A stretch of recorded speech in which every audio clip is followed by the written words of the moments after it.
This kata is actually a classic one. Its original version is called FizzBuzz, and it teaches you basic logic and control structures. We're going to have a little bit of fun and rename this kata to CobraKai. So instead of Fizz, we're going to have Cobra, and instead of Buzz, we're going to have Kai, and instead of FizzBuzz, we're going to have CobraKai. To make it even more fun, we're going to solve this kata using test-driven development. So we're going to write tests first, and then the logic to satisfy those tests. So let's jump in. Let's take a look at the test.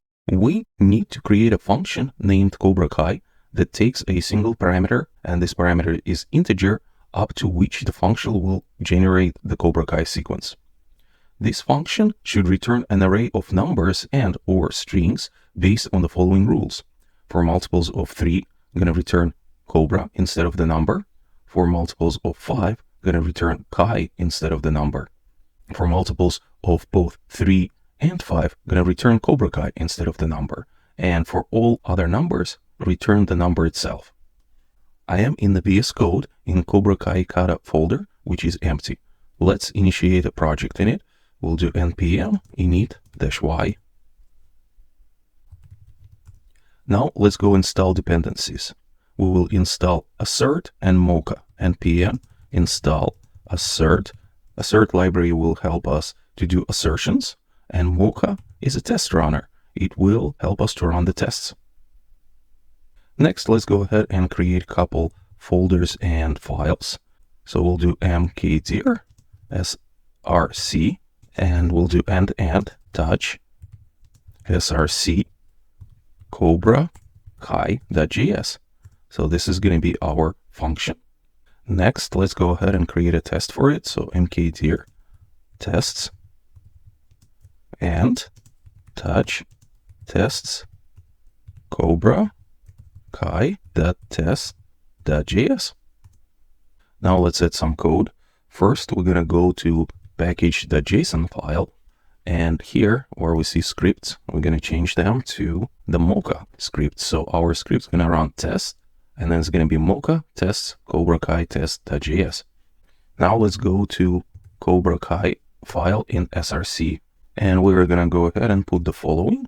Will be just a function called CobraKai. It will take n, and it will basically return nothing, and we'll do module.export. We'll just be using common.js here, and we'll export this function CobraKai. Finally, let's go to file CobraKai.test.js, and we're going to paste the tests to save us some time. So most of them are commented out. Let's go ahead and take a look at the files. So we're going to require assert library from assert, and then we'll also require CobraKai from our function CobraKai. Next, we're going to have a describe CobraKai that will describe our function. And this function inside has it, and it says it should return an empty array when n is 0. Then we're going to do assert deep strict equal, and it's going to be CobraKai 0, and we're expected to get an empty array. So let's start with this test for now, and we're going to run npm test -- and then -- watch. So we're going to run mocha with a watch mode, so the test will rerun every time our files change. And as you can see, we got the first failure, right? We have a red. This is the flow in TTD. You got red, green, and refactor. So now we got red. So let's go and fix it so we can get to green. So in the function, we're going to type return empty array. Let's save, and as you can see, we're passing our test. Now we can go to the next step, refactor. You don't have to refactor after every single test. What you're going to be doing is refactoring after 2 or 3 tests, and that's what we are going to be doing. But in this case, let's just do a quick refactor, right? Because the condition is that if n equals to 0, right, it needs to return an empty array. So let's put if n equals 0. We're going to return this empty array, right? So, and then we can just delete this. Let's save it, and our refactor is successful. We're still passing the test. Let's go to the test file and uncomment the next test, and it says it should return 1 when n is 1. And again, we have a deep strict equal, a CobraKai 1, and returns array with one single member, which is 1. Let's go ahead and save. And as you can see, we're failing. So let's go back to the CobraKai function, and we're going to do another if statement. If n equals to 1, we're going to return 1. All right, let's save it. And now we're passing 2 tests. And for now, we're not going to refactor. Let's continue. All right, let's go ahead and uncomment another test. And it says it should return 1 to Cobra when n is 3. All right, and we have a deep equal with a 3, and then we have 1 to Cobra. Let's go ahead and save the changes, and we're failing the test. So let's go to the function, and let's create another if statement to pass this test. If n equals to 2, I'm going to return 1 and 2. And now we'll do if n equals to 3. We're going to return 1, 2, and Cobra. All right, let's save it, and we're passing the test. But what you can see, this is pretty naive implementation, and that's how you work in test-driven development. You just create the easiest solution possible to pass your tests, and then you refactor. And as you can see, obviously our easiest solution is not sustainable, right, for a big number of n. So we need to refactor. Let's go ahead and refactor all this code. So we're going to say const result equals to empty array. Now we're going to return result. All right, and here what we can do, since we need to return an array of number, right, we're going to probably use the for loop. Well, let's go ahead and do that. So we'll do for I equals to 1, right, because we need to start with 1, I less or equals to n, and then I will do plus plus, right? So now inside of this for loop, so what we can do is to say if I is divisible by 3, push Cobra in the result. So we'll do result that push, and we'll do Cobra. Okay, now we need an else statement, right? Else, we're going to push the number itself. So we're going to do result that push, and we'll put I. Let's go ahead and save, and the refactor works. So our tests are still passing. Perfect. Now let's move on to the next test.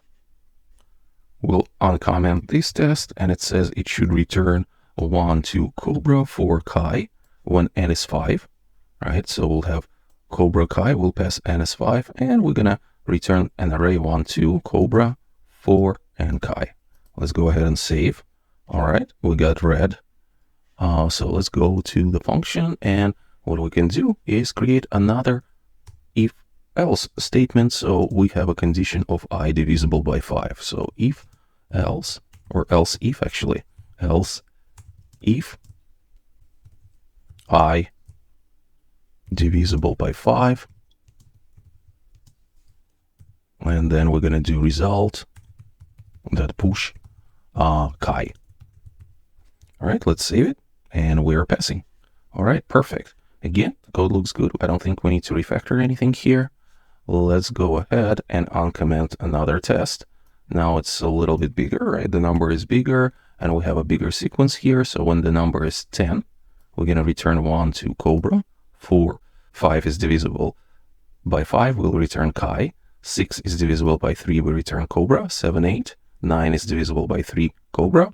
And 10 will be divisible by 5, so it is Kai. Let's go ahead and save. And it looks like this test is actually passed, so we don't really have to do anything. That's great. Now let's move on to the last test. And here n is 15. So let's go ahead and look at that. So we have 15, right?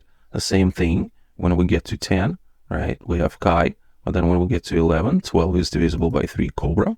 13, 14, and finally 15 is divisible by both 3 and 5. So we need to return CobraKai. Let's go ahead and save it. We failed, so we got to the red. Now we need to get to the green.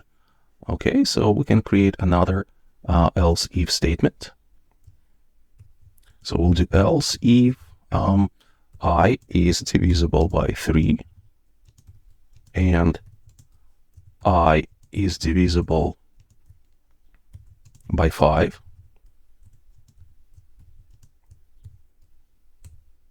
So what we're going to do, we're going to do result that push CobraKai. Okay, let's go ahead and save it. However, it looks like our test is still failing. And the reason for that is that we are actually getting Cobra instead of CobraKai. The problem is that we are checking if I is divisible by 3 in the beginning, and that's how we get Cobra, because 15 is divisible by 3. So we need to update our logic, so it is important where you put the logic as well. So let's go ahead and update the first if statement. It's going to be if is divisible by 3 and I is divisible by 5. And then we're going to return CobraKai.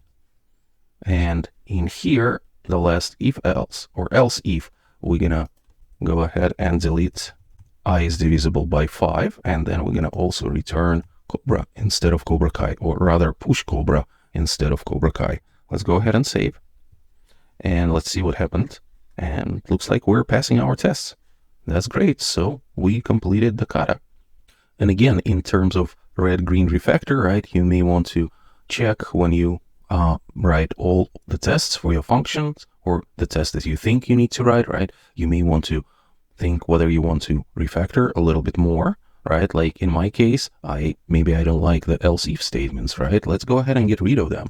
So what we can do, we can write continue, and then we can get rid of else if statement and just have a simple if statement, right?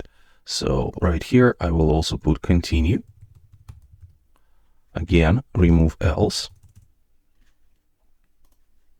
And now let's do another continue right over here. And we can get rid of this else completely. And we'll just do result push I. All right, let's go ahead and save it. And since we have the tests, we'll see if we made any mistakes here. And after we saved it, looks like our tests are still passing. So we're doing pretty great. Now you have your function and the tests for your function, and the test can work as a documentation and also your safety net, right? When later on you come to this function and decide maybe you want to refactor, or maybe there is another solution for it, and there is actually, you can just change it and see if your tests are failing or passing. This kata seems to be pretty simple, but I encourage you to recreate it from your memory every day for, let's say, 7 days. This kata will reinforce basic logic and control structures, and of course TDD flow. And then when you feel like you mastered this kata, you can move on to the next one.